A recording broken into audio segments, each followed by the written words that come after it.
और शुरुआत बेहद अहम खबर के साथ कर रहे हैं। तवांग में चीनी घुसपैठ पर बड़ी खबर। चीन की टॉप लीडरशिप ने दिया तवांग में घुसपैठ का आदेश। जी हां, सोर्सेस के हवाले से यह बहुत अहम खबर हमारे सामने आ रही है। टॉप लीडरशिप के इशारे पर पीएलए ने यह घुसपैठ प्लान की। पीएलए ईस्टर्न थिएटर कमांड को सौंपी गई थी जिम्मेदारी। देखिए, लगातार इस बात के कयास लगाए जा रहे थे कि जिस तरह से इतनी भारी संख्या में चीनी सैनिकों का, पीएलए के सैनिकों का जमावड़ा नजर आया तवांग में, मुमकिन है यह सब कुछ प्री प्लान्ड हो। अब जो तमाम जानकारियां सामने आ रही हैं वो ये बता रही हैं कि सब कुछ न सिर्फ सुनियोजित था बल्कि टॉप लीडरशिप के इशारे पर तवांग झड़प को दिया गया अंजाम।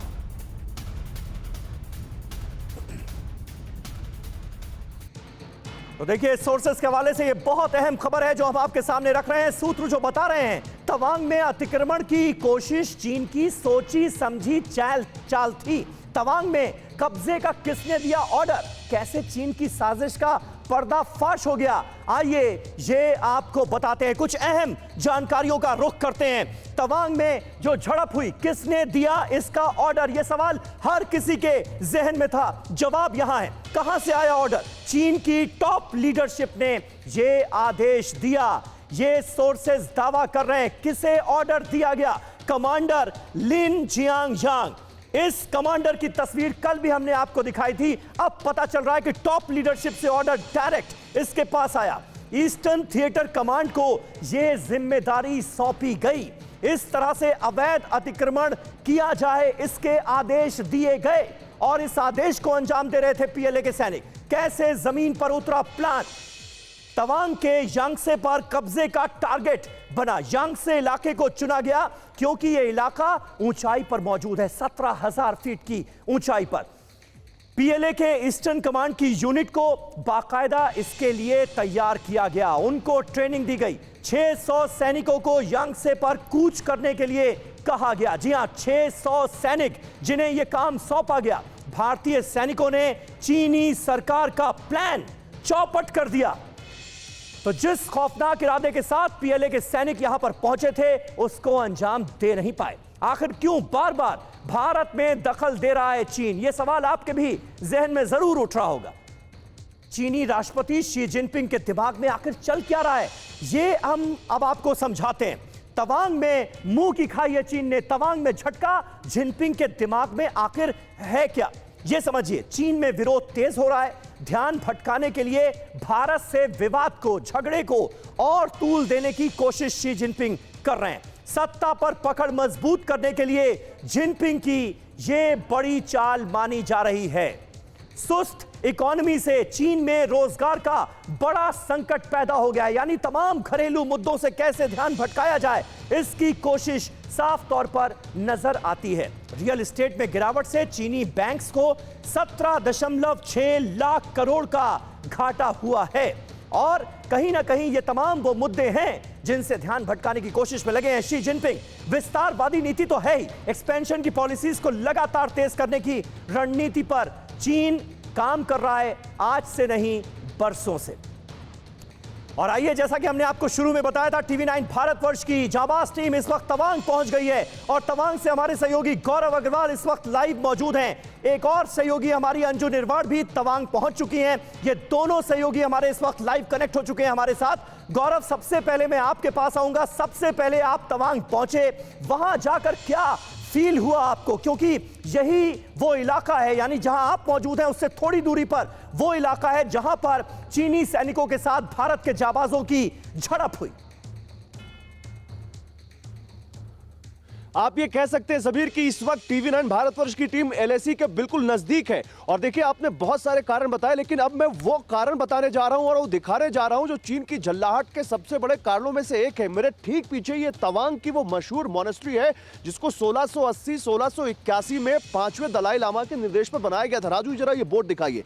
यहां जहां हम पहुंचे हैं कोई चैनल नहीं पहुंचा है। ये तवांग मॉनेस्ट्री है इस वक्त जहां पर हम खड़े हुए हैं। लिखा हुआ है वेलकम टू तवांग मॉनेस्ट्री। और चीन की झल्लाहट का सबसे बड़ा कारण यही कहा यह जाता है कि तवांग में ही छठे दलाई लामा का जन्म हुआ था और इस मॉनेस्ट्री में 1959 में जब तिब्बत पर चीन ने अपने जुल्म ज्यादा बढ़ाने शुरू कर दिए समीर, तब 14वें जो दलाई लामा है उन्होंने इस मॉनेस्ट्री में शरण ली थी, जो चीन को बिल्कुल रास नहीं आता। चीन का दलाई लामा को भारत में शरण लेना, भारत में रहना कभी पसंद नहीं आया, लेकिन तवांग में जिस तरह से चीन भारत के खिलाफ साजिशें रचता है, उनमें से एक सबसे बड़ा कारण ये वो मॉनेस्ट्री है जहां पर 1959 में 14वें दलाई लामा आए, उन्होंने शरण ली यहां पर और वो यहां पर कुछ दिन बिताए। चीन को बिल्कुल नागवार गुजरा, तो तवांग में एलएसी के बिल्कुल नजदीक बनी ये मॉनेस्ट्री चीन के लिए सबसे बड़ा सीने में जलन या कहें सीने पे सांप लौटने जैसा एक यहां पर ये एस्टैब्लिशमेंट है। मैं कहूंगा अपने कैमरा सहयोगी राजू थोड़ा अंदर चलते हैं, अंदर दिखाते हैं। बिल्कुल सन्नाटा सा छाया हुआ है। वैसे तवांग टाउन बहुत बड़ा नहीं है, 11-12 हजार की आबादी का टाउन है और यहाँ पर क्योंकि अभी यहाँ पर इस तनाव की वजह से भी टूरिस्ट कम आ रहे हैं, लेकिन इस मॉनेस्ट्री में देश विदेश से टूरिस्ट आते हैं और वो यहाँ पर इस मॉनेस्ट्री को देखने आते हैं। जो बौद्ध धर्म के अनुयायी हैं वो यहाँ अपने धर्म के हिसाब से पूजा पाठ करने आते हैं। बहुत सारे यहाँ पर जो बौद्ध धर्म के अनुयायी हैं उनको शिक्षा दीक्षा दी जाती है।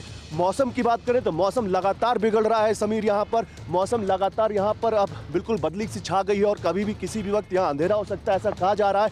लेकिन समीर, सबसे बड़ा कारण चीन की झल्लाहट का वो ये कि भारत वसुधैव कुटुंबकम की परिभाषा पर चलता है और चीन विस्तारवादी रवैये पर चलता है। भारत दुनिया भर के लोगों के साथ बनाकर चलता है और चीन अपने पड़ोसियों तक से नहीं बना पाता, दुनिया भर से क्या बनाएगा।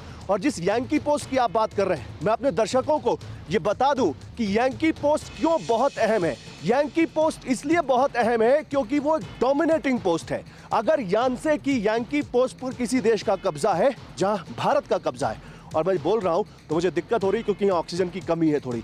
यांकी पोस्ट पर जहां भारत का कब्जा है, वहां से एलएसी के उस तरफ चीन की कारगुजारियों पर भारत हमेशा नजर बनाए रखता है और चीन चाहकर भी भारत के खिलाफ साजिशें करने की सोचता है, नहीं कर पाता। 2016 में उसने एक बहुत तवांग में बड़ा तनाव पैदा करने की कोशिश की थी।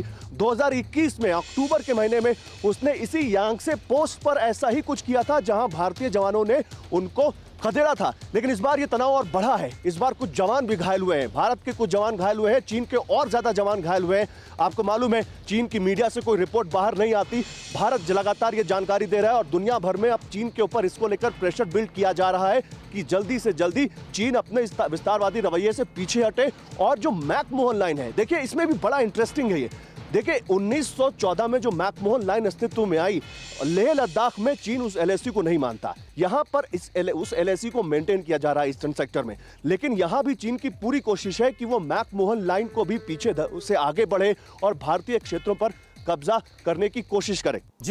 जी बिल्कुल। गौरव अग्रवाल देखिए हमारे सहयोगी इस वक्त तवांग की मॉनेस्ट्री से हमारे साथ लाइव मौजूद हैं और बहुत अहम जानकारियां गौरव देते हुए, क्योंकि यही वो तवांग है जहां पर चीनी सैनिकों के साथ जबरदस्त झड़प हुई। जो यथास्थिति है उसमें बदलाव करने की जो नापाक मंशा लेकर चीनी सैनिक आए थे, उन्हें मुंहतोड़ जवाब दिया गया। और वैसे भी तवांग को तिब्बत का हिस्सा मानता है चाइना, गौरव, और ये अपने आप में कहीं ना कहीं जो इरादे हैं उसको जस्टिफाई करने के तौर पर भी चीन देखता है। जो 5 फिंगर्स ऑफ तिब्बत पॉलिसी है चीन की, उसका तवांग भी एक हिस्सा है। और जिस तरह से आपने ये जानकारी दी कि 17,000 फीट की ऊंचाई पर अगर चीनी सैनिक पहुंच जाते तो वो उनके लिए एक अपर एज हो जाता। इन कोशिशों को नाकाम करना हम समझ सकते हैं, हमारे तमाम देशवासी समझ सकते हैं कि कितना अहम था और वो काम बखूबी हमारे जाबाज सैनिकों ने अंजाम दिया है।